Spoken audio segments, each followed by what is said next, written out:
Hello friends, how are you all? किसी भी भाषा को अच्छी तरह से समझने के लिए उसके ग्रामर को पढ़ना बहुत ज़रूरी होता है।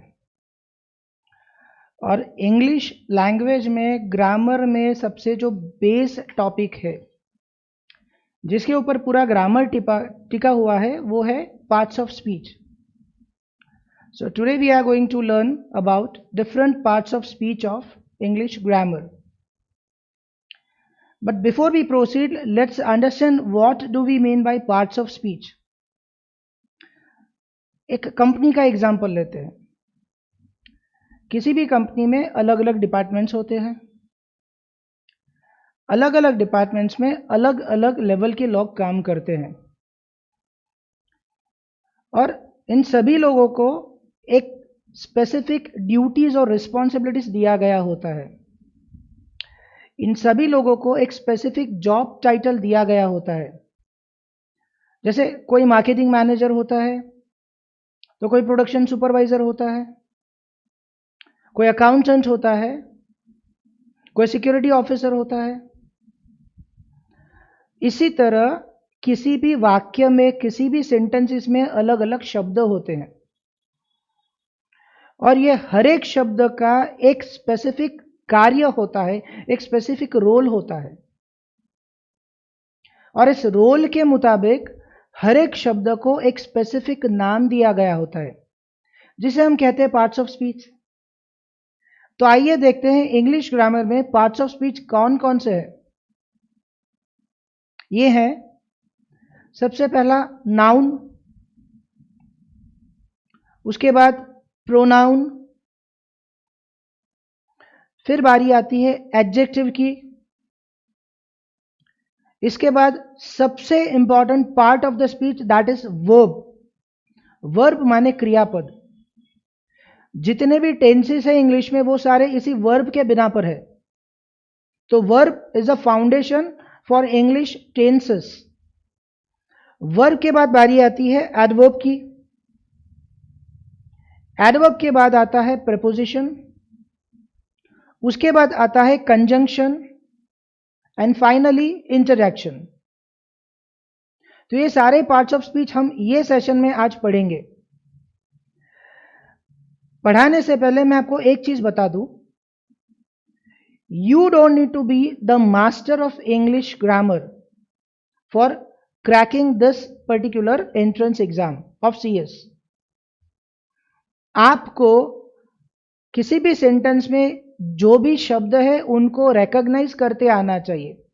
You should be able to identify every single word in a particular sentence of English. बस इतना ही हमें ये सेशन से सीखना है। अगर आपको ये नहीं पता कि कितने टाइप्स के नाउन्स होते हैं, कितने टाइप्स के प्रोनाउंस होते हैं, दैट्स ओके। पर अगर मैंने आपको एक सेंटेंस दिया और उसमें से किसी भी एक पर्टिकुलर वर्ड के बारे में पूछा कि भैया ये नाउन है या प्रोनाउन, एडजेक्टिव है या एडवर्ब, वर्ब है, प्रीपोजिशन है, तो you should be able to tell me कि हाँ सर, कॉन्फिडेंस के साथ कि हाँ सर ये एडवर्ब है या ये सर एडजेक्टिव है। That is what should be the learning outcome of this session. So shall we begin with the first part of the speech, and that is noun. So what is a noun? Noun is actually a name used for a person. जैसे यहां पे मैंने दिया आपको boy, girl, Ramesh, Seema, mister Patel, miss Joshi. It can also be a name used for an animal. Now remember that animal also includes birds. For example, cat, dog, cow, parrot, ant. Noun can also be a name used for a place. किसी जगह के बारे में अगर हम बात करते तो उसके लिए हमने जो शब्द इस्तेमाल किया दैट इज ऑल्सो नाउन। जैसे यहां पे मैंने एग्जांपल लिया है park, temple, mall, multiplex, college या फिर किसी शहर का नाम, जैसे यहां पे मैंने लिया है Surat. Noun can also be a name word for a object और अ थिंग, जैसे car, torch, mobile phone, charger, and finally it can also be a name used for some feeling or emotions. जैसे love माने प्यार, anger माने गुस्सा, happiness खुशी, fear डर, worry चिंता, and so on. आइए अब देखते हैं कि नाउन्स के कितने प्रकार होते हैं. सबसे पहला जो प्रकार है नाउन का, इसे हम कहते हैं कॉमन नाउन. जैसे मान लो boy, girl, bird, city, bike, bank. इन सारे शब्दों से हमें सिर्फ आइडिया मिलता है, हमें सिर्फ पता चलता है. बॉय माने कौन सा बॉय वो पता नहीं चलता, गर्ल माने कौन सी गर्ल वो पता नहीं चलता, पर हमें सिर्फ इतना पता चलता है कि हाँ किसी लड़के की बात हो रही है या किसी लड़की की बात हो रही है या किसी पक्षी की बात हो रही है या किसी शहर की बात हो रही है या किसी बैंक की बात हो रही है. So these words are an example of common nouns. जब हम हर एक वर्ड को स्पेसिफिकली बताते हैं तो इसको हम कहते हैं प्रॉपर नाउन्स. जैसे कि लड़का ऐसे कहने, बॉय ऐसी, उसकी जगह अगर हम कहते हैं Raj, so it has become specific, so वो हो जाता है प्रॉपर नाउन. गर्ल उसकी जगह हम कहते हैं Simran, so that is again a proper noun. India is an example of a proper noun. Company उसकी जगह हम बोलते हैं L&T, so that is an example of a proper noun. महीने की जगह हम कहते हैं जनवरी, so January is an example of proper noun. Institute उसकी जगह हम कहते हैं कि DD institute for coaching of CS, so that is a specific, so it is called proper noun. Noun का थर्ड टाइप है, इसे हम कहते हैं कलेक्टिव नाउन. जब हम एक से ज्यादा चीजों की या लोगों की बात करते हैं तो उसे हम कहते हैं कलेक्टिव नाउन. जैसे हमने बोली है batch, so batch doesn't mean one student, batch का मतलब बहुत सारे स्टूडेंट. अब वो 5 भी हो सकते हैं, 50 भी हो सकते हैं, 500 भी हो सकते हैं.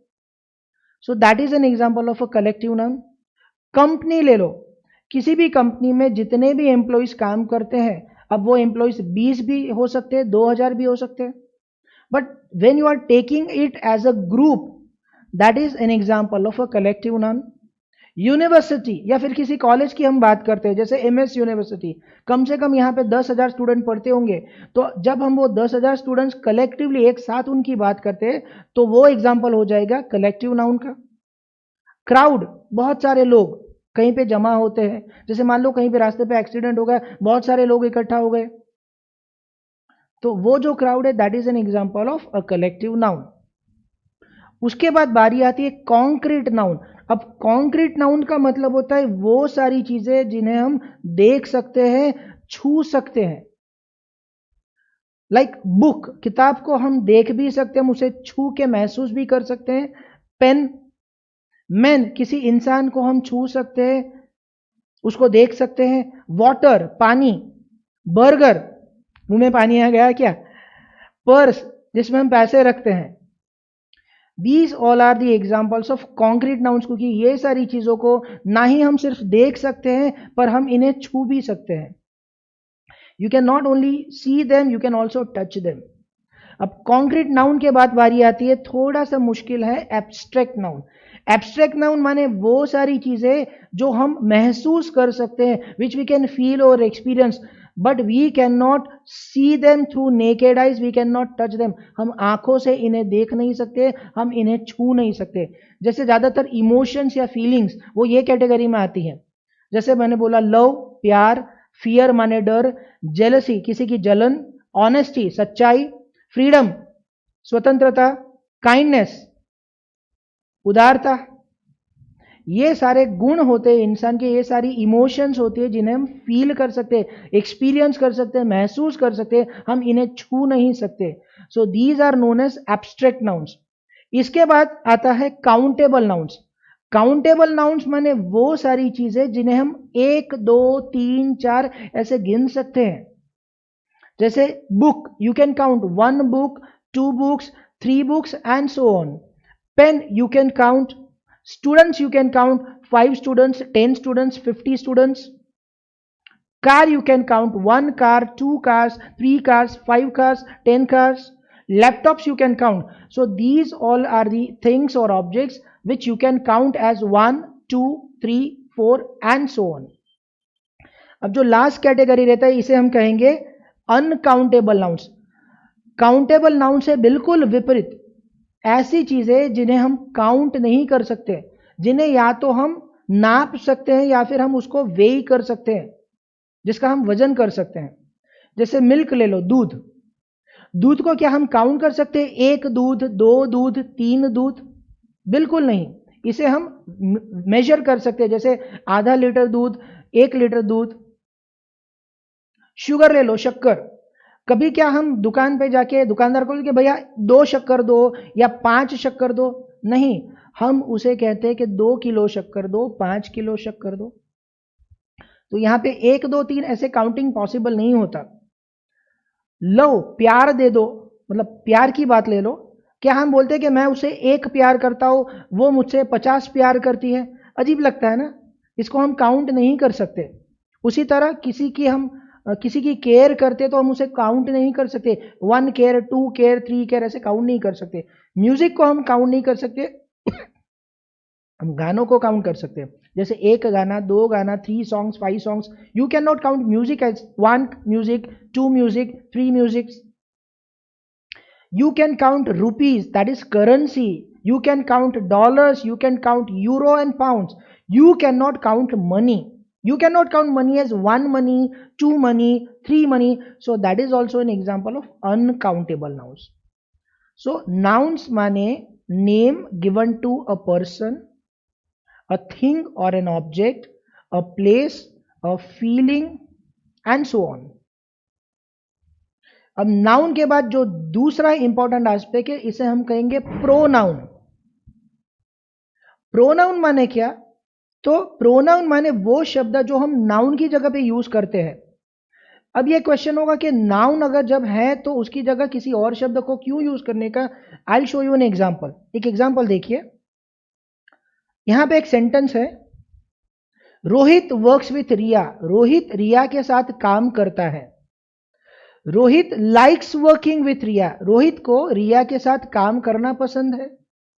Rohit and Riya work in an advertising company. Rohit और रिया एक एडवर्टाइजिंग कंपनी में काम करते हैं. How does it sound? कैसा लग रहा है? थोड़ा सा अजीब, क्योंकि हम चीजों को रिपीट कर रहे हैं. रोहित रोहित रोहित, रिया रिया रिया, रोहित एंड रिया. जब हम किसी से बात करते हैं तो हम ऐसे बोलते हैं क्या? कभी नहीं. हम इसको ऐसे बोलते हैं, रोहित वर्क्स विथ रिया, मतलब पहले सेंटेंस में हम दोनों ही लोगों की बात करते हैं, रोहित और रिया. रोहित रिया के साथ काम करता है. पर उसके बाद जो भी सेंटेंस होता है जहां पे हम रोहित रिया या दोनों ही की बात करते हैं, वहां पे हम रोहित रिया शब्द का इस्तेमाल नहीं करते. उसकी जगह पे हम बोलते हैं he likes working with her, मतलब उसे उसके साथ काम करना अच्छा लगता है. मतलब रोहित को रिया के साथ काम करना अच्छा लगता है. और उसके बाद के सेंटेंस में हम कहते हैं they work in an advertising company, मतलब वो दोनों ही एक एडवर्टाइजिंग कंपनी में काम करते हैं. हर बार हम रोहित या रिया या रोहित एंड रिया शब्द को रिपीट नहीं करते. उसकी जगह जो शब्द हमने यहाँ पे यूज किए, जैसे ही, शी, हिम, हर, दे, इन शब्दों को हम कहते हैं प्रीपोजिशन. इन शब्दों को हम कहते हैं प्रोनाउन. अब देखते हैं कितने तरह के प्रोनाउंस होते हैं. जो इंपॉर्टेंट है उसी को हम यहां पे ध्यान में लेंगे. सबसे कॉमन प्रोनाउन है जिसे हम कहते हैं सब्जेक्ट, माने कि कर्ता. किसी भी वाक्य की शुरुआत में इन शब्दों का ज्यादातर उपयोग होता है. और इन शब्दों को हम कहते हैं पर्सनल प्रोनाउंस, जैसे कि आई मैं, वी हम, यू माने तुम या फिर आप, ही शी इट वो, दे मतलब वे एक से ज्यादा लोग. ये सारे शब्दों को हम कहते हैं पर्सनल प्रोनाउन. इसके बाद आता है रिफ्लेक्सिव प्रोनाउन, जैसे मी मुझे, अस हमें, हिम उसे, हर उसे, देम उन्हें. तीसरी कैटेगरी प्रोनाउंस की जिसे हम कहते हैं पॉजेसिव प्रोनाउंस, जैसे माई या माइन माने मेरा, अवर या अवर्स माने हमारा, हीज हर माने उसका, देयर माने उनका. इन्हें हम कहते हैं पॉजेसिव प्रोनाउंस. देखिए लिस्ट थोड़ा सा लंबा है, आप टेंशन मत लेना। जैसे मैंने आपको बताया, आपको कितने तरह के प्रोनाउंस या नाउन है वो याद रखने का जरूरत नहीं है, आपको बस किसी भी सेंटेंस में वो प्रोनाउन आइडेंटिफाई करते आना चाहिए। सो पॉजेसिव प्रोनाउंस के बाद आएगा रिलेटिव प्रोनाउंस। इसमें 3 शब्द आते हैं, हु, विच और दैट, इसे हम कहेंगे रिलेटिव प्रोनाउंस।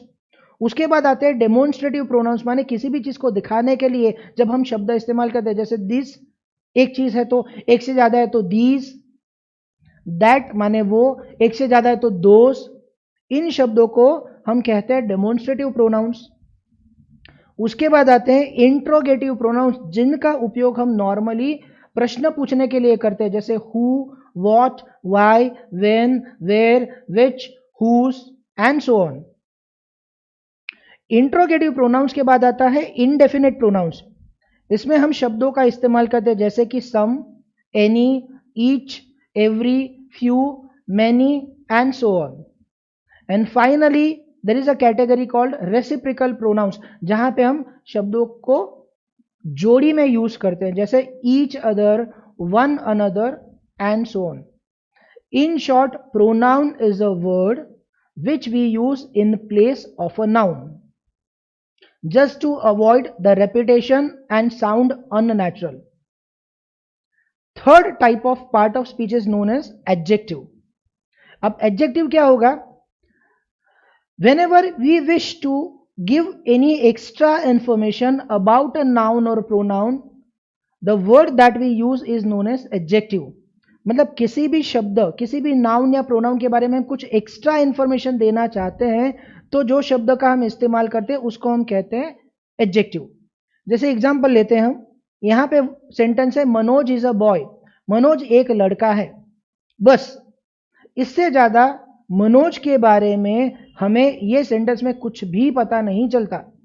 अब मान लो यही सेंटेंस में मैंने एक वर्ड ऐड कर दिया, तो सेंटेंस हो गया Manoj is a good boy. अब देखिए सेंटेंस का मीनिंग थोड़ा सा चेंज हो गया। मनोज लड़का तो रहेगा ही, वो लड़की नहीं हो जाएगा, पर मनोज एक अच्छा लड़का है। मतलब मनोज के बारे में हमने कोई इंफॉर्मेशन ऐड किया, कोई डिटेल ऐड की, कुछ एक्स्ट्रा चीज बताई कि मनोज कैसा लड़का है, मनोज एक अच्छा लड़का है। So good is an example of adjective. और एक एग्जांपल लेते हैं, Reema is a girl, Reema लड़की है। हमको पता चला कि एक लड़की है जिसका नाम रीमा है, इसके अलावा उसके बारे में हमें कुछ और नहीं पता। मान लो हमने एक और सेंटेंस में एक शब्द डाल दिया, Reema is a beautiful girl, तो अब रीमा के बारे में हमें कुछ और पता चलेगा कि रीमा एक सुंदर लड़की है। मतलब रीमा लड़की तो है ही, पर वो कैसी लड़की है, वो सुंदर लड़की है, she is a beautiful girl. So beautiful शब्द जो है वो रीमा के बारे में या रीमा नाम की लड़की के बारे में हमें कुछ एक्स्ट्रा बता रहा है। सो that is also an adjective.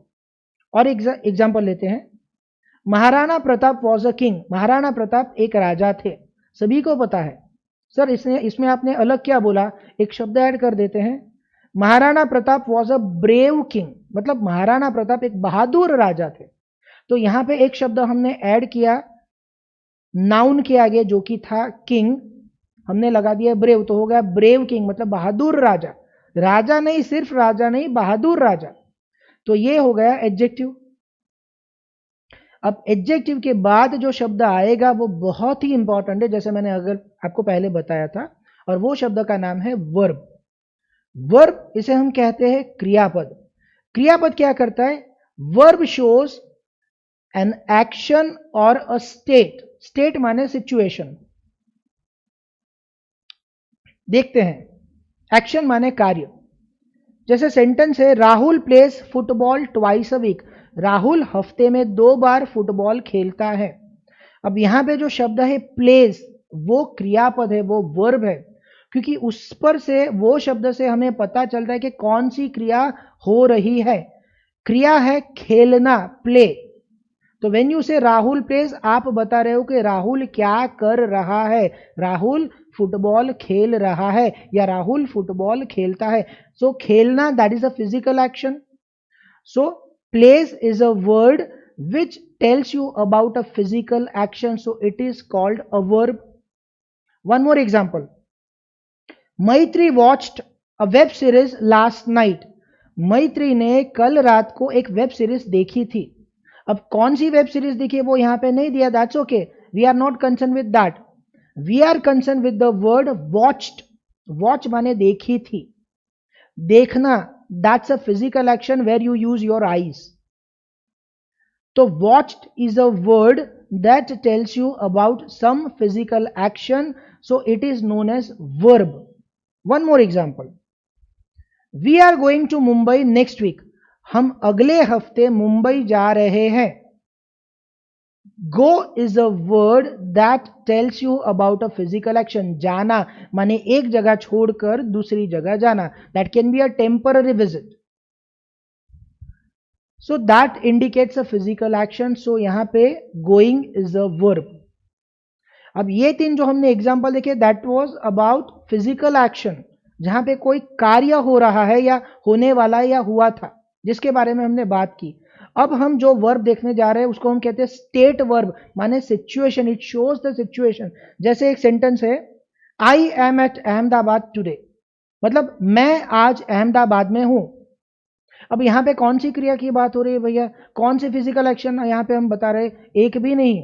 Ahmedabad में मैं क्या कर रहा हूं मैंने बोला नहीं, मैं सिर्फ इतना बता रहा हूं कि मेरा सिचुएशन क्या है, मेरा कंडीशन क्या है, मैं आज अहमदाबाद में हूं। I am just telling about my state और my situation, I am not telling anything about things that I do in Ahmedabad.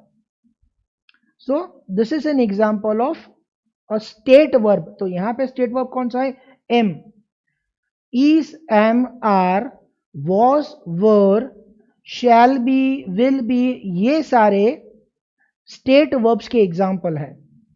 एक और देख लेते हैं, there are few birds on the tree, वो पेड़ के ऊपर कुछ पक्षी है। अब वो पक्षी वो पेड़ के ऊपर क्या कर रहे हैं वो यहां पे मैं बता नहीं रहा हूं, मैं सिर्फ इतना बता रहा हूं कि भैया वहां पे एक पेड़ है जिसके ऊपर कुछ पक्षी है। So I am just talking about the bird, that state, that situation, nothing else. I am not telling anything about what the birds are doing at the moment. So मैं पक्षी के बारे में सिर्फ इतना बता रहा हूं कि पेड़ के ऊपर पक्षी है। तो यहां पे हमने एक शब्द यूज किया are, that is an example of a state verb. Verb के बाद जो शब्द हम लेने वाले उसे हम कहते हैं एड वर्ब। एड का मतलब होता है ऐड करना। तो आप समझ जाओगे कि ये जो शब्द है वो वर्ब के मीनिंग में कुछ ऐड करेगा, मतलब कुछ एक्स्ट्रा डिटेल देगा। पर फ्रेंड्स नॉट ओनली वर्ब, ये एक इंपॉर्टेंट शब्द है, एडवर्ब एक इंपॉर्टेंट शब्द है जो ना ओनली वर्ब पर उसके अलावा एडजेक्टिव, एडवर्ब और प्रीपोजिशन के बारे में भी कुछ एक्स्ट्रा इंफॉर्मेशन हमें देता है। So adverb is a word that gives us extra information about a verb, an adverb, an adjective or a preposition. Let's see major types of adverbs. जैसे पहला है adverbs of time, जहां पे हम ये कहते हैं कि कोई भी चीज कब हो रही है या कब होने वाली है। adverbs of place, वो शब्द जिनके ऊपर से हमें पता चलता है कि कौन सी जगह की बात हो रही है। adverbs of manner, किस तरह से काम हो रहा है वो हमें पता चलता है उन शब्दों से जिन्हें हम कहते हैं एडवर्ब्स ऑफ मैनर। उसके बाद आता है एडवर्ब्स ऑफ डिग्री, मतलब कोई भी चीज कितने प्रमाण में हो रही है, कितना हो रही है वो हमें पता चलता है एडवर्ब ऑफ डिग्री से। And finally adverb of frequency, मतलब कोई भी चीज कितनी बार हो रही है, एक बार, दो बार, तीन बार, रोज, हमेशा, कभी कभी, ये शब्दों से हमें पता चलता है एडवर्ब्स ऑफ फ्रीक्वेंसी के बारे में। Let's have a look at few examples to understand this in a better way. The children sat there, बच्चे वहां पे बैठे हैं।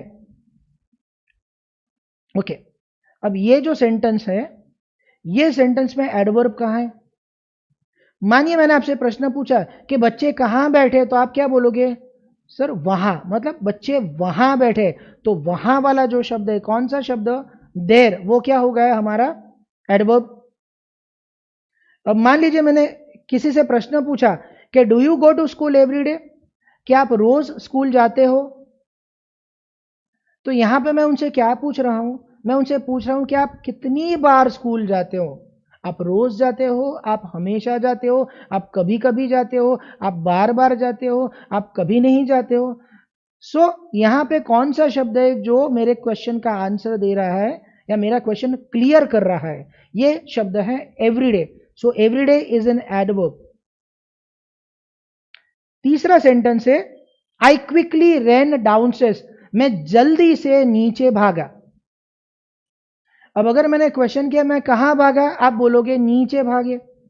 मैं बोलूंगा मैं किस तरह से नीचे भागा, आप बोलोगे जल्दी भागा।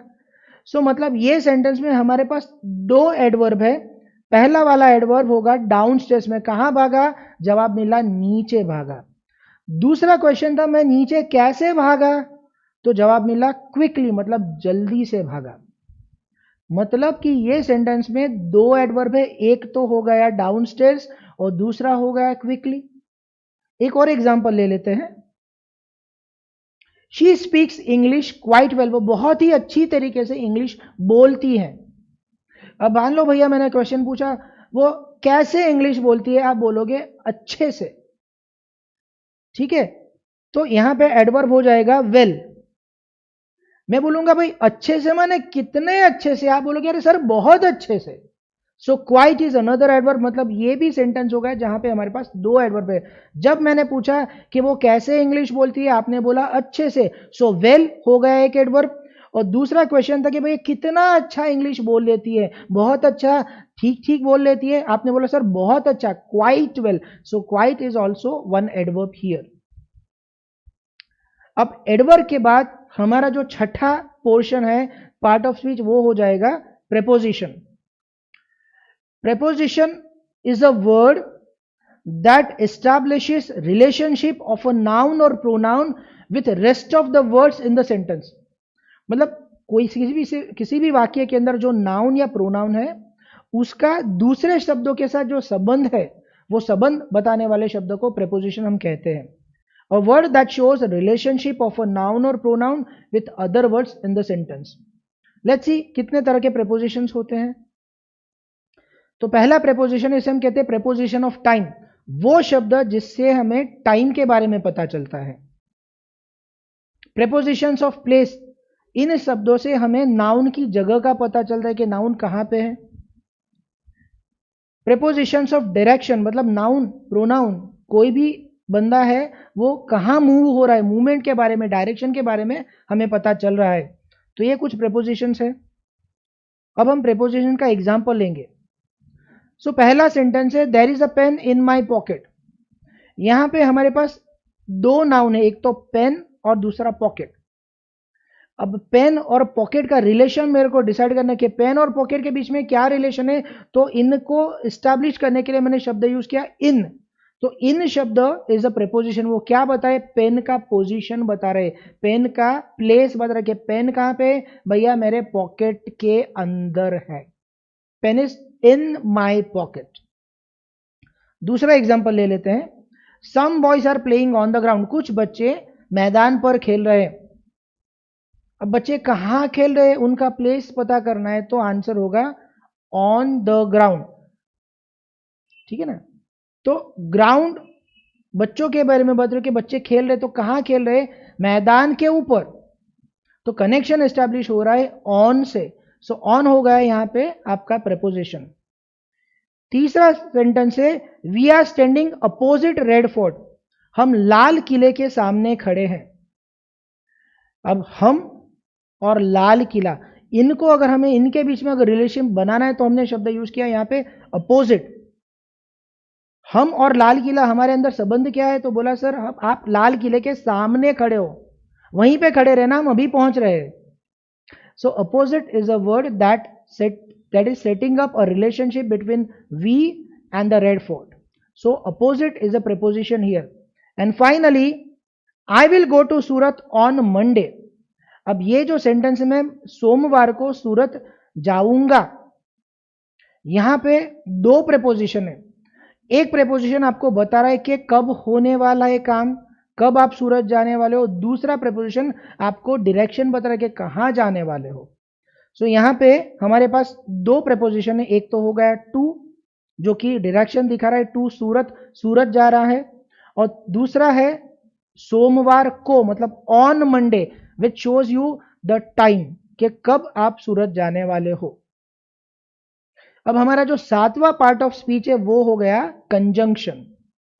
Conjunction is a word that actually helps us to join 2 और मोर वर्ड्स और आइडियाज। मतलब 2 शब्दों को या 2 वाक्यों को अगर आपको ज्वाइन करना है तो वो ज्वाइन करने के लिए आपने जो शब्द का इस्तेमाल किया उसको हम कहेंगे conjunction. So conjunction is a word that joins 2 words और सेंटेंसेस। कुछ कंजंक्शंस के एग्जांपल दे रहा हूं जिससे आपको इमीडिएटली स्ट्राइक होगा कि क्या हो सकते हैं। एंड, और, but, so, yet, because, if, although, however, therefore, ऐसे काफी सारे शब्द हैं हम जो सेंटेंस में यूज करते हैं, इनको कहा जाता है कंजंक्शन, क्योंकि ये 2 शब्दों को या फिर 2 सेंटेंस को 2 आइडियाज को जोड़ने का काम करते हैं। एक छोटा सा एग्जांपल ले लेते हैं। आज मान लो मैं कॉलेज नहीं गया क्योंकि सुबह में मेरी तबीयत ठीक नहीं थी और मेरे दोस्त का फोन आया, मुझे पूछ रहा है कि भैया आज कॉलेज क्यों नहीं। तो मैंने बोला कि I didn't go to college today because I didn't feel well. मतलब मेरी तबीयत अच्छी नहीं थी, मतलब आज कॉलेज नहीं गया क्योंकि मेरी तबीयत अच्छी नहीं थी। Now see there are 2 separate sentences. One, I didn't go to college, मैं कॉलेज नहीं गया था, एक पूरा सेंटेंस। दूसरा सेंटेंस है आई डिडंट फील वेल, मेरी तबीयत अच्छी नहीं थी। अब ये दोनों सेंटेंस को जोड़कर मुझे एक सेंटेंस बनाना है तो बीच में मैंने लगा दिया बिकॉज। सो अब सेंटेंस हो गया कि मैं कॉलेज आज नहीं गया था क्योंकि आज मेरी तबीयत अच्छी नहीं थी। तो वो क्योंकि वाला जो शब्द आ गया बिकॉज, वो हो गया हमारा कंजंक्शन। अब जरूरी है कि ये सेंटेंस में सिर्फ बिकॉज ही यूज कर सके, सेंटेंस को उल्टा के दूसरा कंजंक्शन भी हम यूज करके यहां पे अपना काम निपटा सकते हैं। जैसे कि I didn't feel well so I did not go to college, मतलब मेरा तबीयत अच्छा नहीं था, मेरे को अच्छा फील नहीं हो रहा था तो मैं कॉलेज नहीं गया। तो मैं कॉलेज नहीं गया मतलब पहले सेंटेंस में क्या हुआ, आपने रिजल्ट बताया कि मैं कॉलेज नहीं गया और बाद में आपने कारण बताया कि आप क्यों नहीं गए, तो बोला अच्छा नहीं था, बीमार था। और दूसरे सेंटेंस में आपने पहले कारण दे दिया कि क्योंकि मैं बीमार था, क्योंकि मेरी तबीयत अच्छी नहीं थी, क्योंकि मुझे अच्छा नहीं लग रहा था, और फिर आपने रिजल्ट बताया मैं कॉलेज नहीं गया। तो दोनों ही सेंटेंस है जिसको हम कनेक्ट कर रहे हैं यहाँ पे बिकॉज या सो से, सो वो दोनों ही वर्ड उसे हम कहेंगे conjunction. Last but not the least, the last part of speech is known as interjection. Now, interjection is basically a word, but you cannot call it a word because it's more of a filler. This is something that helps you express your strong emotions or feeling.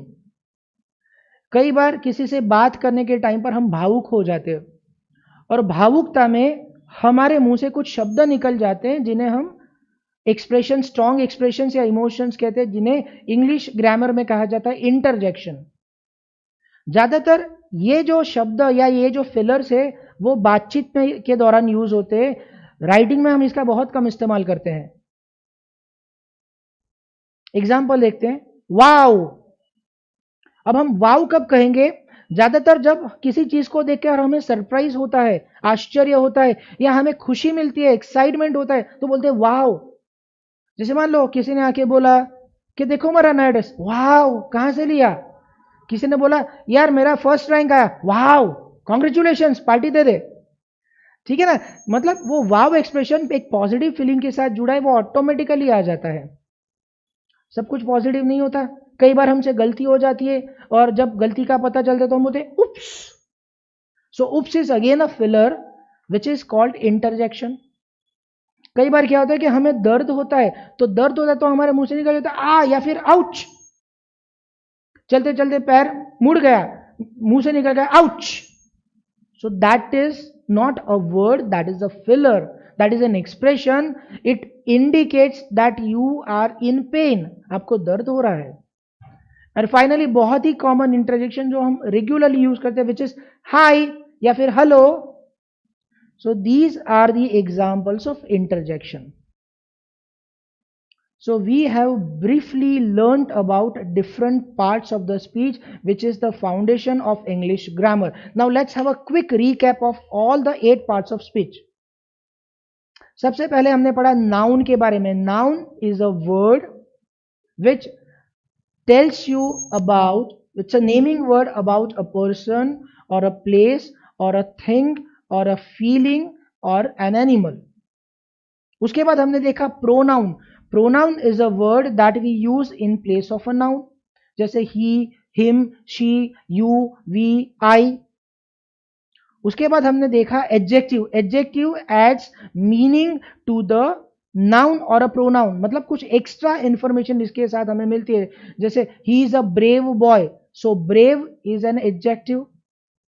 Adjective के बाद हमने सबसे important शब्द सीखा जो था verb. Verb is a word that tells about a physical action और a state और अ सिचुएशन.